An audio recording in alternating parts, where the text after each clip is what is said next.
नमस्कार सगळ्यांना. माझा परिचय, मी डॉक्टर आरती मिलिंद धनवे, समाजशास्त्र विभाग, डॉक्टर सौ इंद्राबाई भास्करराव पाठक, महिला कला महाविद्यालय, औरंगाबाद येथे कार्यरत आहे. या दृश्यश्राव माध्यमाआधारे मी BA द्वितीय वर्षाच्या विद्यार्थिनींना त्यांच्या शैक्षणिक वर्ष 2020-21 सत्रातील तिसऱ्या सत्रामध्ये आवश्यक असणाऱ्या अभ्यासक्रमाची ओळख करून देणार आहे. या अभ्यासक्रमामध्ये भारतीय ग्रामीण समस्या पेपर हा तिसरा राहणार. या अंतर्गत विद्यार्थिनींना जो अभ्यासक्रम या वर्षभरामध्ये अभ्यासायचा आहे त्यामध्ये 3 भाग, एकूण 4 भागाचा समावेश आहे. म्हणजेच 4 भाग म्हणजे 4 युनिट. प्रथम भाग संस्थात्मक समस्या.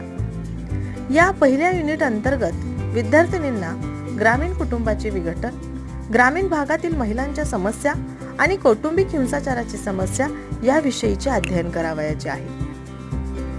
त्यानंतर अभ्यासक्रमाचा दुसरा भाग शिक्षण आणि आरोग्य.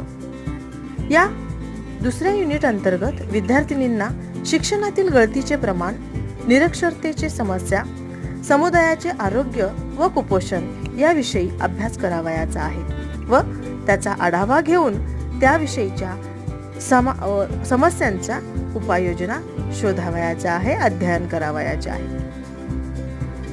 प्रकरण तिसरे, ग्रामीण अर्थव्यवस्था. ग्रामीण अर्थव्यवस्थेअंतर्गत भूमिहीनांच्या समस्या, ग्रामीण उद्योगाच्या समस्या, विकसित प्रकल्प आणि विस्थापन याविषयीचे अध्ययन करून भारतीय समाजामध्ये असलेल्या या ग्रामीण भागातील भूमिहीनांच्या समस्यांचा व त्या अर्थव्यवस्थेचा आढावा विद्यार्थिनींना घ्यावयाचा आहे. आणि शेवटचं प्रकरण चौथे म्हणजेच युनिट चौथे, भाग चौथे, विकासातील प्रमुख अडथळे.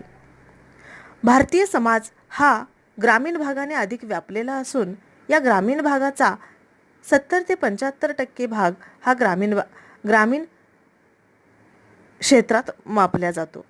मग या ग्रामीण विकासातील प्रमुख अडथळे काय? त्यामध्ये ग्रामीण बेकारी, त्याची कारणे व उपाय, तसेच शासकीय योजनांमधील भ्रष्टाचार व त्यामुळे होणारा अविकास, तसेच ऋणग्रस्तता किंवा कर्जग्रस्तता या अडथळ्यांमुळे भारताच्या विकासातील निर्माण होणारे अडथळे विद्यार्थिनींना या ठिकाणी अभ्यासायचे आहे. आणि या पूर्ण अभ्यासामध्ये त्यांना या समस्येचे अध्ययन करून त्यांचे परीक्षेचे ध्येय गाठायचे आहे. धन्यवाद.